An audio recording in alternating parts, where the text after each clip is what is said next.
Muito bem, nós temos aí, né, uma outra questão de atualidades importante para você, mas na verdade, e me antecipando aí os alunos que nos escreveram, né, pedindo comentários a respeito da morte do Muammar Gaddafi, e também da nova regulação, né, do pré-sal que foi aprovada pelo Senado Federal e que agora vai para a sanção presidencial, né, da Dilma Rousseff, ou ela poderá vetar ou poderá aprovar. Na verdade, eu quero te lembrar que isso será motivo das nossas próximas aulas aqui no Eu Vou Passar. Da mesma maneira que eu quero te lembrar que foram autorizados os concursos do ISS de São Paulo, o Imposto sobre Serviços, né, de São Paulo, fiscal do ISS, e também do INSS, na qual cai a nossa disciplina. E, portanto, aí, né, nos próximos meses, nós estaremos aí muito focados, né, na preparação em termos de atualidades, trazendo não somente a parte de teoria, mas a parte de exercício, de maneira aí que você tenha um cabedal, sob o ponto de vista teórico e de exercícios, suficiente para poder gabaritar a sua prova. Ok? Vamos lá, então, para mais uma questão. Acompanha comigo.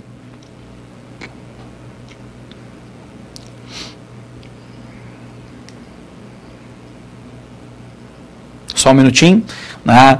A gente teve um problema aqui na tela, a gente já está corrigindo, né? Em 2 minutos a gente está disponível aí para vocês com esse material, ok? Na nossa aula de agora, nós vamos falar sobre a questão keynesiana em comparação com o neoliberalismo. Agora sim, vamos então para lá. Acompanha comigo. Então, na verdade, o nosso enunciado vai afirmar o seguinte: o neoliberalismo surgiu, né, pós-Segunda Guerra como uma reação teórica e política ao Estado keynesiano. Essa visão não se expressa. Então, a primeira coisa que nós devemos entender, né, a respeito desse assunto é uma situação que, na verdade, é antecedente. E a situação antecedente era a seguinte: entre as décadas, né, de 1920 e 1930, a gente pôde acompanhar um processo muito significativo de recessão em vários países da Europa e também dentro dos Estados Unidos, o que vai acabar se configurando num período que nós chamamos de depressão. Então, vamos diferenciar isso de maneira muito rápida, né? Eu terei recessão quando eu tenho uma queda da atividade econômica dentro de um país. E eu terei depressão quando eu tiver um período relativamente longo, persistente e constante de recessão. Essa depressão, na verdade, né, terá o seu ápice lá em 1929, quando nós teremos, então, o chamado crash da Bolsa de Nova York. A pergunta fundamental é: qual era, na verdade, a teoria econômica que era vigente naquele momento? E aí você se recorda que era a teoria clássica, ligado, portanto, né, ao pai da economia, o Adam Smith, o Davi Ricardo, o Thomas Malthus, e que, na verdade, pressupunha a ideia da não intervenção do Estado na economia, ou seja, de que todas as vezes que o Estado intervém na economia, ele assimetricamente modifica as relações entre o produtor de um lado e o consumidor do outro, né, criando, na verdade, uma situação indesejável para ambos. Isso porque eles acreditam, né, na chamada mão invisível do mercado, que é a lei da oferta e da demanda, e que essa lei da oferta e da demanda tende, né, em todos os momentos, a levarem os preços para uma condição de equilíbrio, tanto sob o ponto de vista da oferta, quanto sob o ponto de vista da procura. Mas você se recorda que, dado o crash da Bolsa de Nova York, lá em 1929, essa teoria cai por terra. E que, na verdade, né, o John Maynard Keynes vai formular, então, uma teoria que mais tarde ficará conhecida como keynesianismo, que, na verdade, se opunha, né, à teoria clássica. Dizia ele que há uma necessidade, né, de uma intervenção estratégica do Estado na economia e que essa intervenção estratégica pode ser de duas formas. A primeira, uma intervenção sob o ponto de vista monetário, e a outra, sob o ponto de vista da política fiscal. Na política fiscal, eu estou pressupondo, então, na teoria keynesiana, o aumento do gasto público, a redução da carga tributária e, portanto, uma política expansionista. Sob o ponto de vista monetário, a mesma ordem.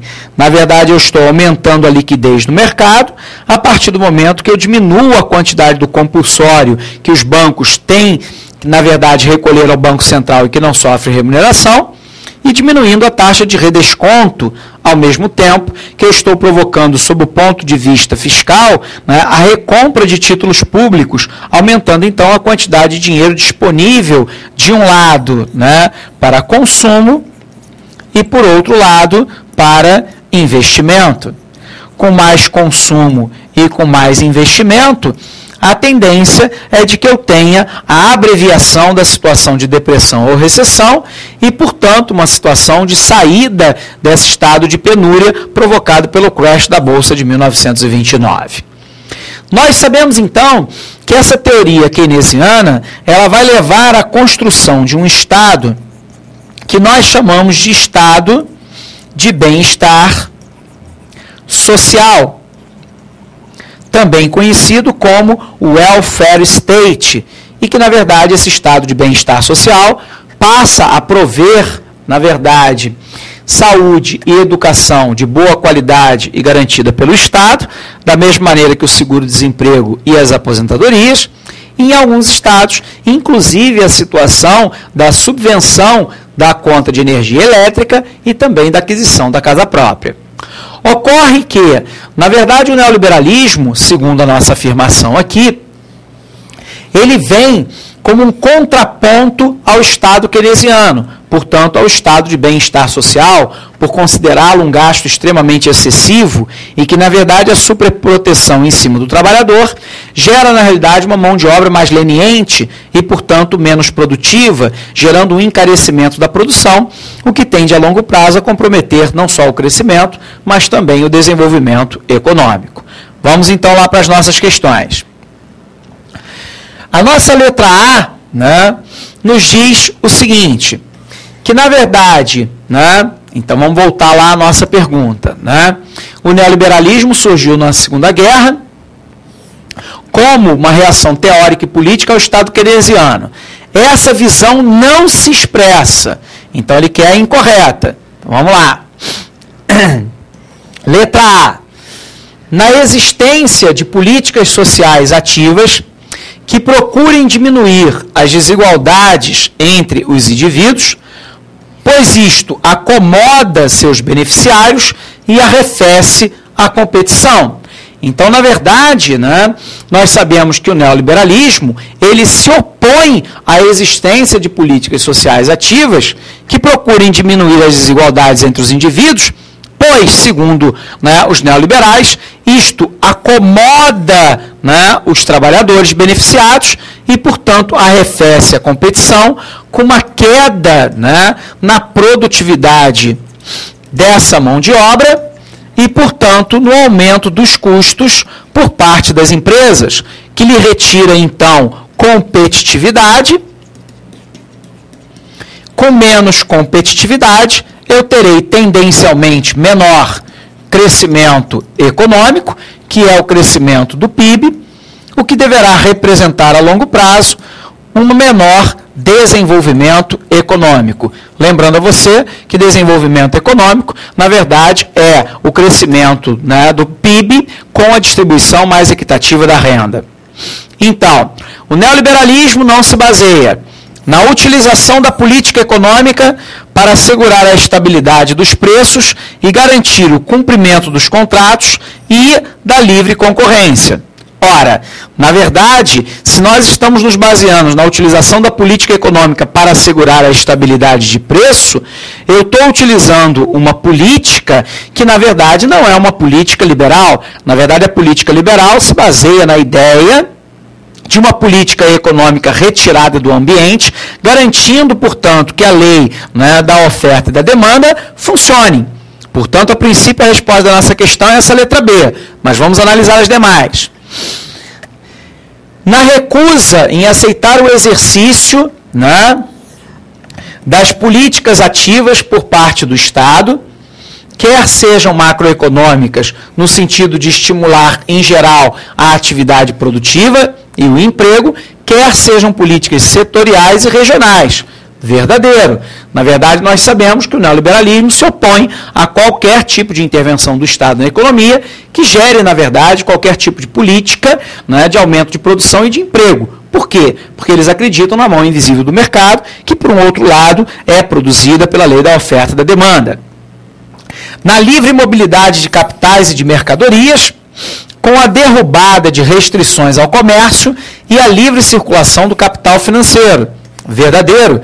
Eles acreditam que não deva haver qualquer tipo de barreira para que ocorra a transição, né, do capital produtivo e especulativo por qualquer lugar do mundo. E que, na verdade, isso tenderá sempre a uma situação de equilíbrio, dada, obviamente, a tratabilidade ou a atraibilidade, né, de um mercado que seja para capital especulativo através de taxa de juros ou ainda do capital, né, produtivo através da produção de bens e serviços.